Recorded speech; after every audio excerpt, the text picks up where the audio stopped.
All right, today I've got one offseason prediction for every NFL team. Some of these are realistic, some of these are chaos, and all of them will probably get me yelled at in the comments. Let's go division by division, rapid fire. If I upset you, just remember I'm a Browns fan. I'm in more shambles than you are. All right, let's start with the NFC West. Arizona Cardinals. I'm predicting they sign Malik Willis and officially move on from Kyler Murray, which seems like a lock at this point. The Dolphins keep getting named as suitors for Willis with the Jeff Hafley connections, but what about Mike LaFleur, Matt LaFleur's brother, lurking in Arizona looking for a new quarterback? Personally, if I'm Willis, I'd love to play with Trey McBride, Michael Wilson, and Marvin Harrison Jr. You take a shot on a young quarterback who's shown flashes while being able to hit the reset button without having to tank for that bum in Texas.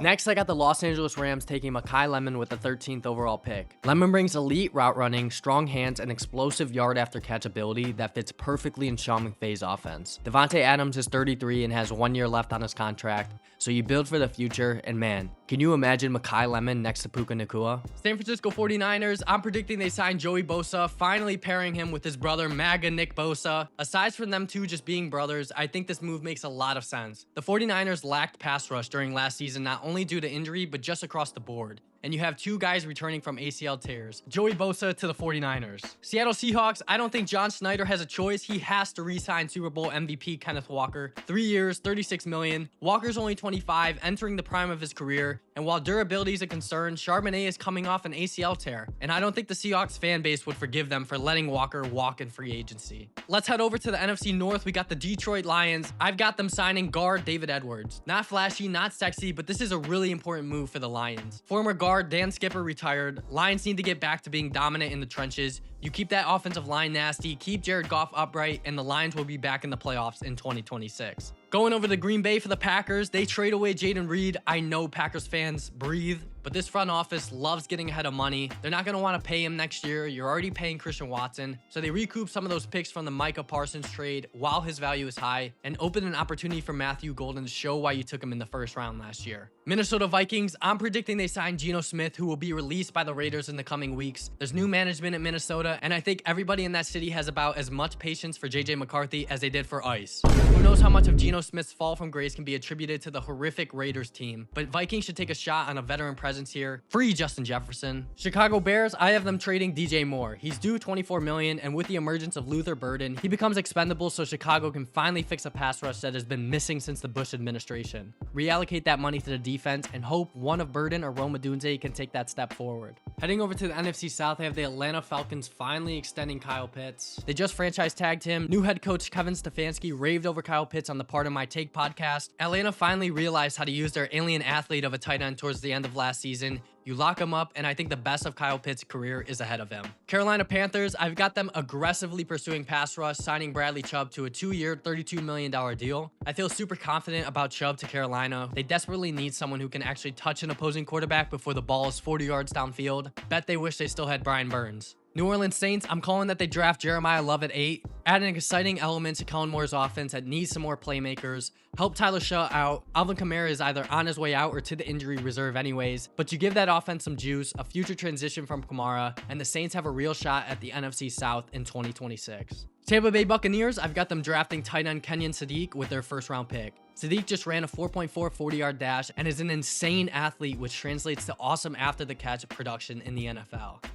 Cade Otton is heading to free agency. You keep transitioning your offensive playmakers into the next era, building around Baker with weapons, and give new offensive coordinator Zach Robinson a young tight end with explosive traits. Now time for the NFC East. We got the Philadelphia Eagles trading away AJ Brown finally. We all know how the vibes have been with AJ Brown and the Eagles. At this point, Elon Musk might as well move Twitter headquarters to that locker room. You give Devontae Smith the opportunity to become a clear wide receiver 1, reload cheaper, and Philly sports radio melts down for 3 straight weeks. Heading over to Jerry's world, I got them signing Browns linebacker Devin Bush to a 2-year, $26 million deal. Bush is coming off a career year, and this just seems like a Jerry Jones move, right? Overpay for a guy who's done nothing in his career until recently, most likely due to the players and system around him. Oh well, the Cowboys had Kenneth Murray playing significant snaps last year, so it can't get much worse than that.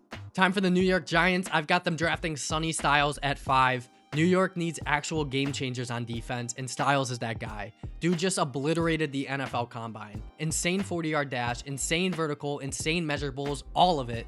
He is one of the greatest linebacker athletes of all time. We know John Harbaugh loves his versatile linebackers. Here he gets his own in Sonny Styles. It seems like the Giants fan base wants offense, Cardinal Tate or Jeremiah Love, but I promise by week 4, they'll be happy with Styles. Washington Commanders, I'm calling Caleb Downs to Washington. Nobody gave up more explosive plays on defense last season than the Commanders, and Downs' IQ, versatility, and tackling make him worthy of this selection. Adding Downs to an atrocious secondary will do wonders for the Commanders' defense. Let's head over to the AFC. Starting with the AFC West, I got the Denver Broncos signing Tyler Algier. Russell Wilson's contract is off the books. They've got plenty of money to spend, and they desperately need more game changers on that offense. RJ Harvey sucks and was a waste of a second-round pick. Algier can handle that RB1 role. Kansas City Chiefs, I have them signing Travis Etienne. All signs point to Etienne leaving Jacksonville. The Chiefs have needed a playmaker in that backfield for years, and Etienne gives them that big play pass-catching threat out of the backfield. Pacheco and Kareem Hunt are heading to free agency, and now's the time to make a splash at the position.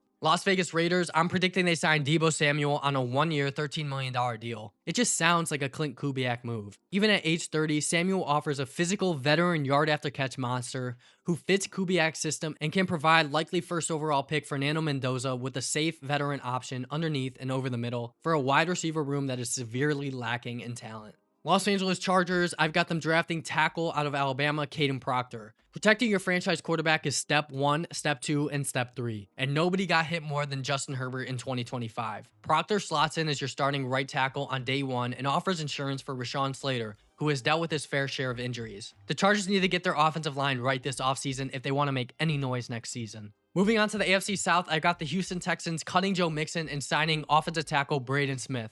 We know CJ Stroud stinks, but you must give him another year and see if he can touch those rookie year numbers. You've got plenty of weapons and made improvements to that offensive line last season. Now let's shore it up and grab a really solid right tackle in Braden Smith. Moving on to the Colts, I've got them parting with Michael Pittman and re-signing Alec Pierce. Now hear me out. The Colts are in a tough spot this offseason. One, they need to decide if they want to pay Daniel Jones long term, and if so, that's going to be quite costly. And in order to do so, you may need to part ways with fellow wide receiver Michael Pittman. They save around $29 million by letting Pittman go. It's a great opportunity to get out of a pretty bad contract, and you pay an ascending wide receiver coming off a career year. Jacksonville Jaguars, I've got them trading tackle Walker Little. You save about $12 million by trading him post June 1st, recoup assets, and patch other holes on the roster. Jacksonville is currently minus $16 million in cap space and is going to have to make some tough decisions. Trading Walker Little gives them some flexibility. Tennessee Titans, I'm calling it. They signed Wan'Dale Robinson to a 4-year, $74 million deal. Believe it or not, Tremere Dyke isn't going to cut it at wide receiver, and Robinson's the kind of quick area separator that can keep a young quarterback on schedule. You might say it's an overpay, but Robinson is a really good, underrated receiver and can help Cam Ward ascend into becoming a franchise quarterback. Heading over to the AFC North, starting with Baltimore, I got them re-signing center Tyler Linderbaum. 4 years, $75 million. A lot of people have him leaving. I don't really get it at all. You spend a first-round pick on a center and he plays well, and then you just let him walk. What's the return on investment there? Baltimore isn't that kind of franchise. They lock him up and keep the center point of that line stable for Lamar. Cincinnati Bengals, I've got them extending Chase Brown. He's flashed enough to make Cincy feel like they've got their future at running back in-house. You get ahead of the market, give him a team-friendly extension, and lock up the running back position for years to come. Cleveland Browns, I'm predicting that they trade down from the 6th overall pick. Andrew Berry and this front office love feeling like the smartest guys in the room on draft day, and nothing screams we're geniuses like a big trade down. They did it last year, passing on Travis Hunter, and boy has that been a success. Trading down lets them add multiple contributors instead of banking on one star. And there are plenty of offensive guys, whether that be at receiver or offensive tackle, that will be available a few picks further down the board.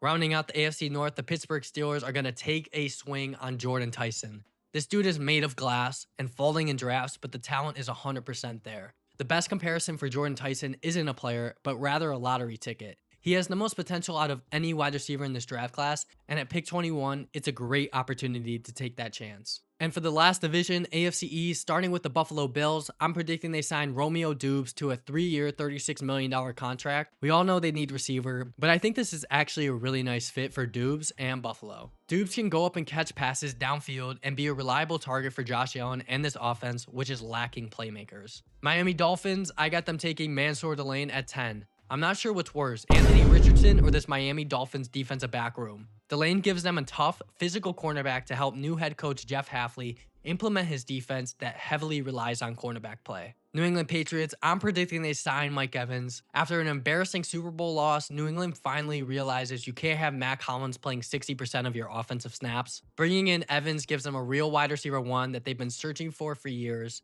and makes their offense a much bigger threat in the AFC. And last, but definitely least, the New York Jets, I'm predicting they go out and get Kyler Murray. I know this doesn't make a ton of sense on paper, but Aaron Glenn's time is ticking. I don't know how he still has a job. Justin Fields is an abomination, and with no clear answer in the draft, the Jets take a chance on Kyler Murray being a long-term answer for a relatively cheap cost. Those are my predictions for every NFL team this offseason. Some of these will probably look really stupid, but hopefully at least one of them will happen just so I can clip it and say I'm a genius. Let me know in the comments which move you love, which one you'd hate, and drop your own prediction in the comments. Hit like and subscribe if you made it this far, and I'll see you in the next one.